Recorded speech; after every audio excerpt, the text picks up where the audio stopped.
Hello friends, welcome to the UPSC analyser. तो आज हम 14 जुलाई का इंडियन एक्सप्रेस डिस्कस करेंगे। यहाँ पर फर्स्ट न्यूज़ है, people ask what about third wave, it's up to us to stop it, can't compromise even a bit, prime minister. तो prime minister ने वार्न किया है, जैसे कि लोग हिल स्टेशन पर जा रहे हैं, इतना ज़्यादा टूरिस्ट बढ़ गए हैं हिल स्टेशन पर, साथ ही लोग मार्केट्स में भी कोविड अप्रोप्रिएट बिहेवियर को फॉलो नहीं कर रहे हैं। तो प्राइम मिनिस्टर का ये कहना है कि अगर ऐसी चीज़ें होती रहीं तो थर्ड वेव में हम देख सकते हैं कि बहुत ज़्यादा सर्ज होगा इन्फेक्शंस में और अपने आप ही थर्ड वेव आ जाएगी। तो ये हमारे ऊपर है कि हम कैसे थर्ड वेव को स्टॉप कर सकते हैं। Taking serious note of the rampant violation of coronavirus norms reported from hill stations and markets over the last week, Prime Minister Narendra Modi warned Tuesday that a third wave will not come on its own and that the key to prevent another surge is not predicting when it will come, but हमें क्या करना चाहिए, adhere करना चाहिए safety protocols को। It is true that tourism and business have been greatly affected due to corona, लेकिन आज ज़रूरत है कि लोग कोविड अप्रोप्रिएट बिहेवियर को फॉलो करें। Prime Minister said it is important to make people understand that the third wave will not come on its own. तो third wave अपने आप नहीं आएगी। Sometimes people ask the question, what are the preparations for the third wave? What will you do for the third wave? तो prime minister का ये कहना, अभी हमें इस बात को ध्यान रखना है कि हम थर्ड वेव को कैसे ना आने दें, हम सारे प्रोटोकॉल्स को फॉलो करें। Sputnik 2 in Serum stable plans 300 million doses a year. तो जो कोविशील्ड मेकर है सीरम इंस्टीट्यूट ऑफ इंडिया, अब वो स्पुतनिक को भी मैन्युफैक्चर करेगी। तो Covishield maker Serum Institute of India has added yet another brand to its growing portfolio of कोविड-19 vaccines, unveiling plans on Tuesday to manufacture Russia's Sputnik 5 over the next 2 months. तो अब Serum Institute of India he Russia की vaccine को manufacture करेगी। यहाँ पर next news है, anti terror laws not to quell dissent, SC role counter majoritarian Justice Chandrachud. तो Justice Chandrachud ने कुछ बातें बोली हैं, तो हम देखते हैं। सबसे पहले उन्होंने बोला है, सुप्रीम कोर्ट जज Justice D.Y. Chandrachud has said that criminal law including anti-terror legislation should not be misused for quelling dissent or for the harassment of citizens। तो उन्होंने ये बोला, क्रिमिनल लॉ और UAPA जैसे लॉ, एंटी टेरर लेजिस्लेशन, उनको misuse नहीं किया जाना चाहिए लोगों के डिसेंट को दबाने के लिए और सिटीजन्स को हैरेस करने के लिए। Stating that the Supreme Court plays the role of a counter majoritarian institution. तो मेजॉरिटी के इंटरेस्ट के साथ साथ सुप्रीम कोर्ट की रिस्पॉन्सिबिलिटी होती है कि माइनॉरिटी के इंटरेस्ट को भी प्रमोट करे। तो सुप्रीम कोर्ट एक रोल प्ले करता है काउंटर मेजोरिटेरियन इंस्टीट्यूशन का। तो it is the court's duty to protect the right of socio economic minorities. तो कोर्ट की रिस्पॉन्सिबिलिटी और ड्यूटी है कि वो सोशियो इकोनॉमिक माइनॉरिटीज़ का राइट प्रोटेक्ट करे। अब ये सब बातें वो बोल रहे थे, role of the Supreme Court in protecting fundamental rights in challenging times. तो यहाँ पर उन्होंने ये सारी बातें बोली हैं। एक वर्चुअल कॉन्फ्रेंस होस्ट की गई थी by the American bar association. Referring to the Supreme Court's intervention amidst the pandemic, he said the congestion in prisons was among the issues taken up। तो पैंडमिक में ये देखा गया कि जो प्रिजन है उनको डीकंजेस्ट करने की ज़रूरत है, क्योंकि वरना वो वायरस का हॉटस्पॉट बन सकते हैं, क्योंकि प्रिजन में बहुत ज़्यादा कंजेशन है। तो यहाँ पर जस्टिस का ये कहना, while it is important that prisons are decongested. तो डीकंजेस्ट प्रिजन को करना ज़रूरी है, लेकिन पहली बात ये सोचने की ज़रूरत है कि प्रिजन्स में इतना कंजेशन हुआ कैसे। Because they are highly susceptible to becoming hotspots for the virus, it is equally important to examine why prisons are congested in the first place. The criminal law, including anti-terror legislation, should not be misused for quelling dissent or for the harassment of citizens। तो criminal law और anti-terror legislation को use नहीं किया जाना चाहिए ताकि dissent को quail किया जा सके। जहाँ ज़रूरत है वहाँ यूज़ करो, क्योंकि देखा गया जो UAPA में कन्विक्शन रेट है वो बहुत कम है, सिर्फ 2% का कन्विक्शन रेट होता है। आप 100 लोगों को अरेस्ट कर रहे हो UAPA में, जिसमें सिर्फ आप 2% लोगों के अगेंस्ट चार्जेस प्रूफ कर पा रहे हो। तो कितना ज़्यादा कंजेशन इसकी वजह से भी देखा जा सकता है। Our courts must ensure that they continue to remain the first line of defense against the deprivation of liberty of citizens। उन्होंने बोला है कि कोर्ट्स को इंश्योर करना चाहिए कि वो फर्स्ट लाइन ऑफ डिफेंस रहें अगर किसी भी सिटीजन की लिबर्टी को डिप्राइव किया जा रहा है। तो डिप्रिवेशन ऑफ लिबर्टी अगर एक दिन की भी है तो वो भी बहुत ज़्यादा है। SC's interventions have changed the course of Indian history। अब जस्टिस का ये भी कहना है कि कैसे SC के इंटरवेंशन चेंज हुए हैं in the course of Indian history. अभी जैसे be it in protecting civil and political liberties which cast a negative obligation on the state. Supreme Court का इंटरवेंशन इसलिए भी देखा गया है कि लोगों की सिविल और पॉलिटिकल लिबर्टीज़ को प्रोटेक्ट करने के लिए, साथ ही सोशियो इकोनॉमिक राइट्स को इम्प्लीमेंट करने के लिए। तो ये भी बोला जाता है कि सुप्रीम कोर्ट इससे जुडिशियल ओवर रीच कर रही है, जुडिशियल एक्टिविज्म है कि अपनी जो अरीना है उससे बाहर आ रही है, वो पॉलिसी मेकिंग में आ रही है। तो ये सारी चीज़ें, तो सुप्रीम कोर्ट का हम देख रहे हैं कि इंडियन हिस्ट्री में उसका कोर्स चेंज हुआ है। तो while some have term these interventions of the Indian Supreme Court की जुडिशियल एक्टिविज्म या जुडिशियल ओवर रीच है, लेकिन कोर्ट की रिस्पॉन्सिबिलिटी है कि वो माइनॉरिटी के इंटरेस्ट को प्रमोट करे, तो कोर्ट को ये सारी चीज़ें भी करनी पड़ती हैं।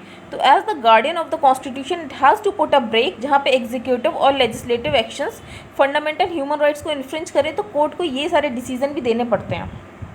आगे चलते हैं। Situation dire, India must tell Taliban join mainstream support only then, says Afghan envoy. तो अफगान के एनवॉय का ये कहना है कि अफगानिस्तान में सिचुएशन बहुत ज़्यादा डिफिकल्ट, डायर और प्रॉब्लमेटिक है। वो कंट्रीज़ के एम्बेसडर इंडिया के फरीद ममुनजरे, उनका ये कहना है कि Delhi should convey to the Taliban, जो इंडिया है वो तालिबान से ये बोले कि अगर वो अपने सारे टाइज, तालिबान अपने सारे टाइज रीजनल टेररिस्ट ग्रुप से ख़त्म कर दे और वायलेंस को छोड़कर मेन स्ट्रीम सोसाइटी का पार्ट हो जाए, तो इंडिया उनको सपोर्ट करेगा और असिस्ट करेगा अफगानिस्तान को पॉलिटिकल और डिप्लोमेटिकली।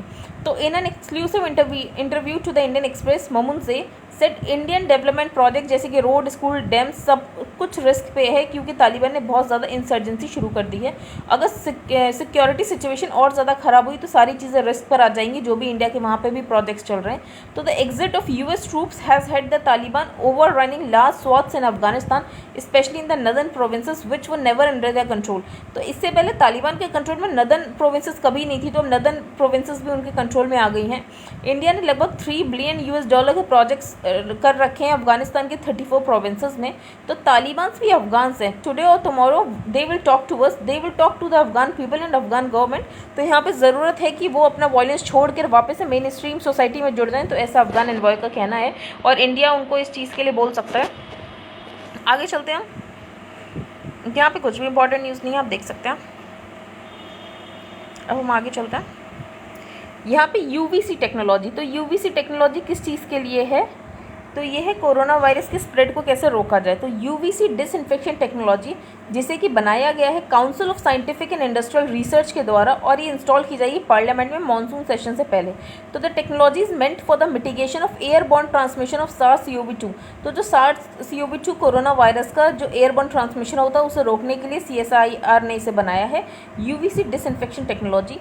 तो UVC disinfection technology is essentially an air duct system which has been developed by the Chandigarh based CSIO and can be used in auditoriums, large conference rooms, classrooms, malls, etc. It provides a relatively safer environment for indoor activities amid the pandemic. तो UVC disinfection technology किस चीज़ को use करती है, air duct system को use करती है। Chandigarh based CSIO ने इसे बनाया है और इसे ऑडिटोरियम्स, लार्ज कॉन्फ्रेंस रूम्स में इंस्टॉल कर सकते हैं ताकि एयरबॉर्न ट्रांसमिशन कोरोना वायरस का रोका जा सके। यहाँ पर मैंने आपको पहले ये होनी चाहिए, आपको ये पता होना चाहिए लोकेशन कांदार, हेरात, मज़र शरीफ, तो ये सब अफगानिस्तान में, और यहाँ पर इंडिया की काउंसिलेट्स भी हैं। तो India start engaging with the Taliban in a departure from the past. तो इनसे ये पूछा गया तो उन्होंने बोला तालिबान आर अफगान्स, टुडे और tomorrow they will talk to us, we want the Taliban to let go of the violence. तो ये चाहते हैं कि तालिबान अपना वायलेंस छोड़ दें, इंटरनेशनल टेररिस्ट ग्रुप से अपने सारे टाइज खत्म कर दें और मेन स्ट्रीम पॉलिटी का हिस्सा बन जाए। Engagement of India with the Taliban is something that we can not officially confirm at this stage. और उन्होंने इस बात पर कुछ भी कॉमेंट करने से मना किया है कि इंडिया तालिबान से एंगेज हो रहा है या नहीं हो रहा है, but of course strong messages from India. पर वो ये कह रहे हैं कि अगर इंडिया अपने स्ट्रॉन्ग मैसेजेस दे कि वो अपने तालिबान अपने टाइज काट ले टेररिस्ट ग्रुप से, तो messages that India would continue to support Afghanistan should Taliban become part of the mainstream society. तो इंडिया को भी कहीं ना कहीं तालिबान को पुश करना चाहिए कि वो मेन स्ट्रीम सोसाइटी के साथ जुड़ जाए और अपने टेररिस्ट ऑर्गेनाइजेशन के साथ सारे टाइज कट ऑफ कर दे। अब हम आगे चलते हैं। यहाँ पर सोशल मीडिया के क्या फ़ायदे नुकसान होते हैं, तो यहाँ पर जस्टिस शंकर ने ऑब्जर्व किया है that desecration of the reputation of a public figure has become a child's play in the age of social media। तो किसी भी पब्लिक फिगर की रेपुटेशन को आप कैसे डिसिक्रेट कर सकते हो, ये बहुत आसान हो गया सोशल मीडिया के दौर में। All that is needed is the opening of a social media account. तो क्या ज़रूरत है, बस एक सोशल मीडिया अकाउंट खोलो, वहाँ पर मैसेज पोस्ट कर दो उसके बारे में कुछ भी। The coach said 1000 of responses are received, उसके बाद बहुत सारे रिस्पॉन्सेज आएंगे और इस प्रोसेस में जो रेपुटेशन होगी उस इंसान की वो टारगेट होगी और मिट्टी में मिल जाएगी। तो सोशल मीडिया के बेनिफिट्स, फ्लॉज, ये सारी चीज़ें पता होनी चाहिए। तो ऐसे आप पॉइंट्स नोट डाउन कर सकते हैं जो आप कभी कोट कर दें। अब हम आगे चलते हैं। मार्टियर्स डे, तो जम्मू कश्मीर में मार्टियर्स डे मनाया जाता है in the valley in memory of 22 people. तो martyrs day is commemorated in the valley in memory of 22 people who were killed on July 13, 1931। तो 13 जुलाई 1931 को वो किल्ड हो गए थे जब वो फाइट कर रहे थे अगेंस्ट द डोगरा रूलर्स। तो मार्टियर्स डे कमेमोरेट किया गया, ये आपको पता होना चाहिए। आगे चलते हैं। यहाँ पर ये वाला एडिटोरियल हम डिस्कस करेंगे रीशफल एंड डिजिटल रिफ्रेश। तो after the revamp of the union council of ministers several fresh faces have graced the cabinet raising hopes for a new policy direction. तो अभी बहुत सारी यूनियन काउंसिल ऑफ मिनिस्टर में reshuffling हुई है, बहुत नए चेहरे देखने को मिल रहे हैं। तो ये तो बहुत ही जैसे पॉलिसी रीसेट के चांसेस तो बहुत कम है, तो ये डिबेटेबल है कि पॉलिसी रीसेट होगी या नहीं होगी, लेकिन गवर्नेंस चैलेंजेस बहुत ज़्यादा हैं। तो the ongoing pandemic has made the lifes of millions of Indians as well as government policy shift focus towards a digital environment. तो पैंडेमिक के चलते ये देखा गया है कि डिजिटल एनवायरनमेंट की तरह सबका फोकस हो रहा है। Unfortunately this has also been reflected in a consistent media harping on the ongoing conflict. और भी हम देख रहे हैं सोशल मीडिया कंपनीज और गवर्नमेंट में भी कैसे कॉन्फ्लिक्ट चल रहा है। तो ऑथर ने बोला है कि डिजिटल एनवायरनमेंट कितना बन पाया है इंडिया में। तो today there is a burgeoning list of governance business that go far beyond the ministry that is now headed by Ashwini Vaishnaw. तो अगर हम देखें तो पहला और पिवटल इशू है एक्सेस का, कि कितने लोगों के पास इंटरनेट की एक्सेस है। ऑथर ने यहाँ पे डेटा कोट किया है। तो according to the latest telecom regulatory authorities report, जो कि ये कैप्चर करती है, तो रूरल पेनिट्रेशन रेट जो है वो 34.69% है। मतलब सिर्फ 308.17 मिलियन रूरल इंटरनेट सब्सक्राइबर्स हैं, और अगर अर्बन पेनिट्रेशन से कंपेयर करो तो वो 1/3 भी नहीं है। तो यहाँ पे एक्सेस का एक इशू है। तो this is substantiated by a parliamentary reply, जिसमें पार्लियामेंट ने ये बोला था कि 37,439 विलेजेस जो है 37,439 विलेजेस इंडिया में अभी तक कवर्ड भी नहीं है टेलीकॉम सर्विस प्रोवाइडर्स द्वारा। इसके अलावा जो बहुत सारी स्कीम्स चल रही हैं डिजिटल लिटरेसी की, जैसे कि प्रधानमंत्री ग्रामीण डिजिटल साक्षरता अभियान, इसके अलावा इसने सिर्फ मतलब जो पीएमजी दिशा है इसमें सिर्फ 4.54 करोड़ बेनिफिशियरीज को ही अभी तक आइडेंटिफाई किया गया है। तो हम देख रहे हैं यहाँ पे एक्सेस का बहुत बड़ा इशू है। दूसरा इशू क्या है, another related issues internet shutdown से कभी भी इंटरनेट शटडाउन कर दिए जाते हैं, जहाँ पे डेटा ये बताता है कि स्टेट गवर्नमेंट्स ने लगभग 374 टाइम्स इंटरनेट शटडाउन किए हैं 2019 और 2020 में, जिससे लगभग 106 and 129 shutdown respectively causing $2.4 billion in losses. तो उससे कितना लॉस हुआ, $2.4 बिलियन का। सुप्रीम कोर्ट ने अनुराधा बसंत वर्सेस यूनियन ऑफ इंडिया में ये बोला भी कि ऐसे इंटरनेट शटडाउन नहीं हो सकता, इंटरनेट शटडाउन ऑर्डर्स के अगेंस्ट जजमेंट दिया था। Finally despite the large public movement for net neutrality, और इससे पहले लार्ज पब्लिक मूवमेंट भी हो नेट न्यूट्रलिटी, मतलब सारे जो नेट प्रोवाइडर्स हैं उनको इक्वली ट्रीट करने के लिए। जो इन्फोर्समेंट बॉडी है टेलीकॉम रेगुलेटरी अथॉरिटी, अभी तक उसने इसके बारे में कुछ भी फॉर्म नहीं किया है, कोई भी पॉलिसी अभी तक आई नहीं है। तो ऑन इंटरनेट शटडाउन से net neutrality there have been little to no policy proposals. अब ministry of electronics and IT has invested considerably in the information technology rules 2021। तो अभी आपको पता होगा इन्फॉर्मेशन टेक्नोलॉजी रूल्स आए हैं, जिसके कारण ट्विटर के साथ कन्फ्रंट्रेशन भी चल रही है। तो IT rules are jointly administered by, तो आईटी रूल्स को दो मिनिस्ट्री वो आईटी रूल्स को एडमिनिस्टर करें ministry of information and broadcasting, जिनको कि अब हेड कर रहे हैं अनुराग ठाकुर। तो मिनिस्ट्री ऑफ आईएनबी और भी online news portals, video streaming services, ये सारी चीज़ें भी रेगुलेट करेगी। तो however rather than leading to clear regulations these have only led to uncertainty and dispute. अब आईटी रूल्स आ गए, उसके बाद जो इन्फॉर्मेशन है ब्रॉडकास्टिंग मिनिस्ट्री वो न्यूज़ पोर्टल को भी रेगुलेट करेगी। तो ऑथर ने बोला इसके कारण एम्बिग्यूटी बहुत ज़्यादा बढ़ गई और सर्टेनिटी नहीं आई है चीज़ों में। However, they emerge from the absence of any clear legislative process। और ऑथर ने ये बोला ये जो आईटी रूल्स आए हैं ये किसी लेजिस्लेटिव पावर से नहीं आए हैं, और इसके कारण जो राइट्स ऑफ यूज़र है वो हर्ट हो रहा है। तो it is no one's case that social media is perfect. तो सोशल मीडिया परफेक्ट नहीं है, लेकिन जो उससे प्रॉब्लम्स आ रही हैं उसके लिए लार्ज स्केल रिफॉर्म की ज़रूरत है। आप ये एक आईटी रूल्स ला के उसको रिफॉर्म नहीं कर सकते हो। तो वाइल रिकॉग्नाइजिंग इट्स यूटिलिटी, तो हमें ज़रूरत ये समझने की सोशल मीडिया हमारे लिए ज़रूरत भी है, और उसमें हम देख रहे हैं कि उसमें अकाउंटेबिलिटी भी नहीं है। तो अकाउंटेबिलिटी वाली चीज़ को एड्रेस करने के लिए लार्ज स्केल रिफॉर्म की ज़रूरत है। To walk toward solutions the IT rules must be withdrawn. तो ऑथर ने ये बोला, ये ऑथर के अकॉर्डिंग ऑथर का व्यू पॉइंट है कि आईटी रूल्स को हटा देने चाहिए जब तक कि एक हम ज़्यादा कॉम्प्रहेंसिव डिजिटल गवर्नेंस फ्रेमवर्क नहीं लाते हैं। इंटरमीडियरी की लाइबिलिटी को रेगुलेट किया जा सकता है अगर प्री एग्जिस्टिंग लेजिस्लेटिव फ्रेमवर्क्स के द्वारा। और Shreya Singhal versus union of India में भी जो सेक्शन 66A को अनकॉन्स्टिट्यूशनल डिक्लेयर किया था उसके बाद भी उसको यूज़ किया जा रहा है। तो more importantly the process for updating the information technology. तो अभी हम कोई भी इन्फॉर्मेशन टेक्नोलॉजी में अपडेट करें तो उसको पब्लिक बनाना चाहिए, पब्लिक के व्यूज़ लेने चाहिए। अनदर सिग्निफिकेंट कंसर्न क्या है, डेटा ब्रीच, जैसे कि एयर इंडिया और डोमिनोज का भी बहुत ज़्यादा डेटा ब्रीच हुआ।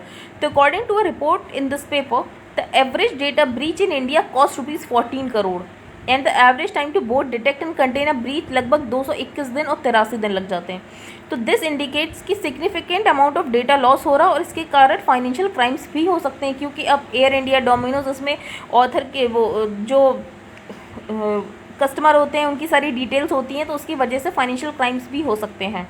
There have been little to no policy movements to address these lapses, और इसके लिए कोई भी पॉलिसी मूवमेंट नहीं है कि डेटा ब्रीच को कैसे एड्रेस किया जाए। और बस एक डेटा प्रोटेक्शन बिल है जो आने वाला है, लेकिन अभी तक वो आया नहीं है। तो ऑथर ने बोला इन सारे दिनों में बहुत ज़्यादा डेटा ब्रीचेस हो रहे हैं और उनको रेगुलेट करने के लिए कुछ नहीं है। कंपनीज अनरेगुलेटेड मैनर में डेटा को स्टोर करती जा रही हैं। इसके पहले ज्वाइंट पार्लियामेंट्री कमेटी भी बनाई गई थी, मीनाक्षी लेखी उनके पायलट कर रही थी उसे, लेकिन अब उनको एक मिनिस्टेरियल बर्थ दे दी गई है, तो शायद इसमें जो पायलट करेगा उसको भी चेंज किया जाए। तो does the ministry of electronics and IT have a plan to address privacy risk? तो ऑथर ने बोला है कि ministry of electronics and IT का कोई प्लान है कि प्राइवेसी रिस्क को वो एड्रेस करें। As more Indians get connected while services get the use data, अब ज़्यादा से ज़्यादा इंडियंस तो कनेक्ट हो रहे हैं इंटरनेट सर्विसेज में, लेकिन डेटा अभी भी बहुत अनरेगुलेटेड मैनर में कलेक्ट किया जा रहा है इन कंपनीज़ के द्वारा।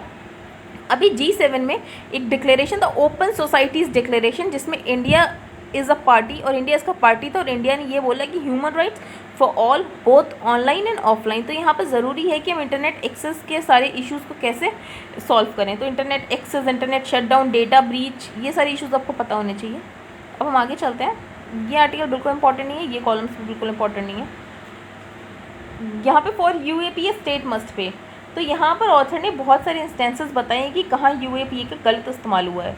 तो ये हमारे लिए इंपॉर्टेंट नहीं, हम पहले ये जानते हैं UAPA जो हम चीज़ें यूज़ कर सकते हैं। तो UAPA arrest without bail in recent years, a miserably low percentage of cases in which charges are framed and a minuscule conviction rate perhaps below 2%। तो ऑथर ने सबसे पहले ये बोला है कि UAPA जो है उसमें कन्विक्शन रेट सिर्फ 2% है, बहुत कम कन्विक्शन रेट है। UAPA 1967 is grossly abuse goes without saying that it is invoke disproportionality. तो इसे कभी भी इन्वोक कर लिया जाता है, बहुत ज़्यादा यूज़ किया जाता है अगेंस्ट माइनॉरिटीज़ के अगेंस्ट, इंडिजिनियस पीपल्स के अगेंस्ट, ट्राइबल्स के against and increasingly those who stand up for them, और उनके अगेंस्ट भी जो इन लोगों के लिए खड़े होते हैं, is well known. Bail is notoriously hard to get once arrested under UAPA। तो UAPA में अगर अरेस्ट हो जाओ तो बेल मिलना बहुत डिफिकल्ट हो जाता है। और साथ ही इन्वेस्टिगेटिंग एजेंसीज UAPA चार्जेस उन लोगों पर भी लगा देते हैं जो पॉलिटिकल डिसेंटर होते हैं, जो सरकार के अगेंस्ट बोलते हैं, तो उनके अगेंस्ट भी UAPA चार्जेस देखने को मिले हैं। तो ऑथर ने बेसिकली इस एडिटोरियल में ये बताया है कि जिन लोगों को आप ऐसे इनकार्सरेट कर देते हो उसके बाद उनका कॉम्पनसेशन का राइट होता है। तो आपने उनको कर दिया अरेस्ट, फिर उसके बाद सुप्रीम कोर्ट ने बेल दे दी, लेकिन अब उन्होंने जो अपना इतना टाइम ख़राब किया और उनकी जो रेपुटेशन ख़राब हुई, तो उसके लिए उनको कॉम्पनसेट किया जाना चाहिए। तो malicious prosecution was for long recognised in England as a tort और सिविल रॉन्ग। तो मेलिशियस प्रोसिक्यूशन, ऐसे बिना किसी बात के किसी को अरेस्ट कर लेना, तो ये हमेशा से इंग्लैंड में एक टॉर्ट या सिविल रॉन्ग की तरह देखा गया है, जिसमें एक इनकार्सरेटेड विक्टिम को कुछ कॉम्पनसेशन दिया जाता था, which might result in an award of damages, जो कि दिया जाता था किसी को अगर गलत अरेस्ट कर लिया हो। तो time was however when a citizen wrong by tortious act of governments, तो उसको थ्वार्ट कर दिया जाता है सॉवरेन इम्यूनिटी दिखा के कि नहीं, सॉवरेन इम्यूनिटी के लिए ज़रूरी है कि तुम्हें जेल में डाला जाए। तो यहाँ पर ये बोला गया है कि कोर्ट ने भीम सिंह के केस में ये बोला था, जब पर्सन के फंडामेंटल राइट इन्फ्रिंज किए जाते हैं किसी भी मिस्चीवियस और मेलिशियस इम्प्रिजनमेंट के द्वारा, कि उसे बिना किसी बात के गलत ग्राउंड्स पर अरेस्ट किया जाता है, तो मिस्चीफ और मेलाइस इन द इन्वेजन में नॉट बी वॉश्ड अवे और wished away by his setting free. तो अगर उसे छोड़ भी दिया गया हो, लेकिन जो उसकी रेपुटेशन ख़राब हुई मेलिशियस इम्प्रिजनमेंट के द्वारा, तो उसके लिए ज़रूरी है कॉन्स्टिट्यूशनल कोर्ट्स उसे कॉम्पनसेट करे विक्टिम को। तो and that the constitutional courts have jurisdiction to compensate the victim. और सुप्रीम कोर्ट ने ये भी बोला है कि अंडर आर्टिकल 32 और हाई कोर्ट में जो 226 है, तो वो विक्टिम को कॉम्पनसेट करेंगे for malicious loss of liberty. तो जितने टाइम वो इम्प्रिजन रहा उतने में उसकी लिबर्टी की भी तो लॉस हुआ है, तो उसको कॉम्पनसेट करना ज़रूरी है।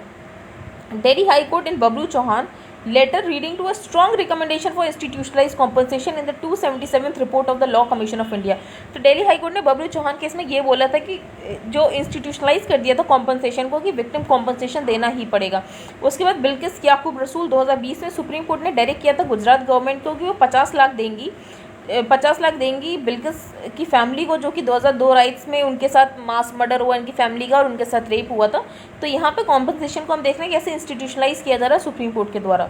तो it's clear that then that the stage is set for compensation claims. तो अब इतने सारे जजमेंट्स के बाद ये तो क्लियर हो गया कि कॉम्पनसेशन क्लेम्स के लिए एक स्टेज सेट हो गया। More importantly such proceedings represent the only means of combating the culture of impunity that allows investigating agencies to knowingly load on palpably frivolous, even demonstrably false charges of UAPO sedition। तो investigating agencies कभी कभी डिसेंटर को quail करने के लिए क्या करती है, UAPO सेडिशन के चार्जेस लगा देती हैं। तो यहाँ पर ज़रूरत है जिनके ऊपर जिनको गलत इनकार्सरेट किया गया उनको कॉम्पनसेट किया जाए। तो ये आर्टिकल आई होप आपको समझ आया होगा। हम आगे चलते हैं। देवबा अब नेपाल के प्राइम मिनिस्टर बन गए। तो Sher Bahadur Deuba took oath as the prime minister of Nepal. जब वहाँ की सुप्रीम कोर्ट ने बोला ये जो डिसोल्यूशन हुआ था KP ओली के एडवाइस के द्वारा प्रेसिडेंट विद्या देवी भंडारी द्वारा, तो वो अनकॉन्स्टिट्यूशनल था। और उन्होंने सुप्रीम कोर्ट ने ये भी बोला कि देवबा को अब वापस से प्राइम मिनिस्टर बना दिया जाए। ये इससे पहले भी प्राइम मिनिस्टर रह चुके हैं, अभी 5th टाइम प्राइम मिनिस्टर बन गए। आगे चलते हैं। यहाँ पर कुछ भी इंपॉर्टेंट न्यूज़ नहीं है, आप देख सकते हैं। ये तीनों आर्टिकल्स इंपॉर्टेंट नहीं है, ये नेपाल की पॉलिटिक्स के बारे में। सेकंड, काइटेक्स ग्रुप और केरला गवर्नमेंट का जो टसल चल रहा है, काइटेक्स गवर्नमेंट ग्रुप का ये कहना है कि केरला जो है स्टेट वो बिल्कुल भी बिजनेस फ्रेंडली नहीं है और ब्यूरोक्रेटिक बहुत ज़्यादा उनके कामों में अड़चन डाल रहे थे, जिसके कारण वो वहाँ पर काम नहीं करेंगे, वो वारंगल में जाकर अपनी फैक्ट्री वगैरह खोलेंगे। तो यहाँ पर केरला गवर्नमेंट और काइटेक्स ग्रुप का टसल चल रहा है। क्या 2 कोरोना वायरस वेरिएंट्स एक इंसान को इन्फेक्ट कर सकते हैं? तो हाँ, कर सकते हैं, बहुत ज़्यादा नॉर्मल है, यहाँ पर ये डॉक्टर्स का कहना है। हम आगे चलते हैं। Write offs of ₹1.85 lakh crore aid banks to bring down bad loans. तो अभी हम देख रहे हैं कि इस बार NPA बैंक्स की कम देखने को मिले। तो वो NPA इसलिए कम है क्योंकि बैंक्स ने बहुत ज़्यादा राइट ऑफ कर दिए लोन। राइट ऑफ करने का ये होता है कि बैंक अपनी बैलेंस शीट से तो हटा देंगे लोन, लेकिन तब भी कोशिश करेंगे कि वो उनके लोन रिकवर हो जाएँ। तो the reported NPA ratio of the banks decrease to ₹8.2 lakh crore in the quarter ended March 2021 as compare with the year ago period. अब ये ऐसा क्यों है? क्योंकि रिकवरी भी हुई है और ज़्यादातर राइट ऑफ हुए मेड बाय मल्टीपल बैंक्स। तो RBI की एनुअल रिपोर्ट में ये बोला है जो रिडक्शन है NPAs में वो इसलिए है क्योंकि राइट ऑफ बहुत ज़्यादा किए गए हैं। जो भी NPA 4 साल से ज़्यादा हो जाते हैं तो बैंक्स को रिक्वायर होता है कि 100% प्रोविजनिंग रखनी पड़ेगी उनके लिए। तो बैंक सोचते हैं 100% प्रोविजनिंग रखने से अच्छा ये है कि हम इनको राइट देम ऑफ कर देते हैं। तो इसी कारण इस बार जो NPA वो कम देखने को मिले। भीम UPI को भूटान में लॉन्च किया गया। तो finance minister Nirmala Sitharaman on Tuesday formally launch Bhim UPI QR based payments in Bhutan. Finance secretary ने ये बोला है कि ज़्यादातर पब्लिक सेक्टर बैंक्स को हम प्राइवेटाइज करने की कोशिश करेंगे। तो government will eventually privatise most of the public sector banks and keep its presence to a bare minimum. और अपनी प्रेजेंस को बेयर मिनिमम रखेंगी। इसके लिए एक पीछे नायक कमेटी भी बनी थी बैंक गवर्नेंस के लिए, बोर्ड ऑफ बैंक गवर्नेंस के लिए। और यहाँ पर फाइनेंस सेक्रेटरी का ये भी कहना है कि हमें अपनी सब्सिडीज़ को रिफॉर्म करने की ज़रूरत है, पब्लिक एक्सपेंडिचर को रैशनलाइज करने की ज़रूरत है। तो farm food and fertiliser subsidy सबसे इंपॉर्टेंट कंपोनेंट तो है गवर्नमेंट स्पेंडिंग का। और सेकंड वो ये बोलेंगे कि जो एफिशिएंसी है पब्लिक एक्सपेंडिचर की एजुकेशन, हेल्थ और इंफ्रास्ट्रक्चर में उसे सही करने की ज़रूरत है। मतलब जो भी गवर्नमेंट खर्चा करती है उसे रैशनलाइज करने की ज़रूरत है। आई होप आपको आज का न्यूज़पेपर समझ आया होगा। If you like the video then please like share and subscribe. Thank you and have a nice day.